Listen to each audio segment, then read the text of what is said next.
retrouve ce soir au TNB pour une nouvelle vidéo en compagnie de Perrine qui va nous présenter le ciné-concert que vous allez pouvoir voir ce soir. Bonsoir, donc ce soir vous allez voir le spectacle, enfin le ciné-concert Juve contre Fantomas qui est mis en musique par le groupe Amina. Donc à la base c'est un projet à l'initiative de la Société Gaumont qui voulait fêter les 100 ans du feuilleton Fantomas qui est un des premiers feuilletons français, une adaptation d'une écriture d'un feuilleton écrit et qui est passé au cinéma. Donc il y a 5 épisodes et pour cette série, ils ont proposé à Yann Tiersen d'orchestrer la musique de ces 5 épisodes. Et Yann Tiersen lui-même a fait appel à d'autres groupes. Et donc pour le deuxième épisode, celui qu'on va pouvoir voir ce soir, c'est le groupe Amina, un groupe islandais qui a mis en son cet épisode de Fantomas où on retrouve du coup l'inspecteur Juve qui part à la poursuite de Fantomas. Voilà. Je te remercie. Donc on va pouvoir maintenant voir quelques extraits justement de ciné-concert et on se retrouvera prochainement pour d'autres événements au TNB.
Donc est-ce que vous pourriez nous donner votre avis sur Juve contre Fantomas que vous vient de voir à l'instant s'il vous plaît?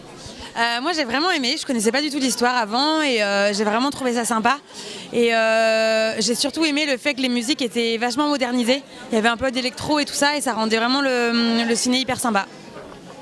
Du coup le fait que les musiques soient hyper modernisées, je trouvais que ça donnait encore plus de corporalité aux personnages qui étaient dans le film quoi. C'est assez perturbant au début de regarder un film et d'avoir toute la musique en direct. Ouais. C'est au début en fait on ne sait pas où regarder, si c'est plus du coup le film ou du coup le groupe.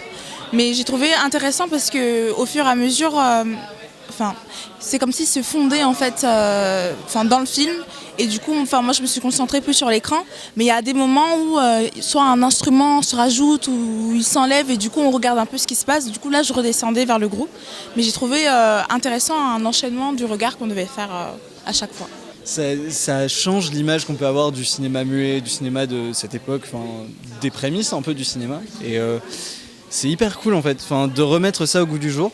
De rendre, il y avait des intonations parfois, de la musique était parfois hip-hop un peu, c'était assez cool et... Le rythme, ouais. Je vous remercie, bonne soirée.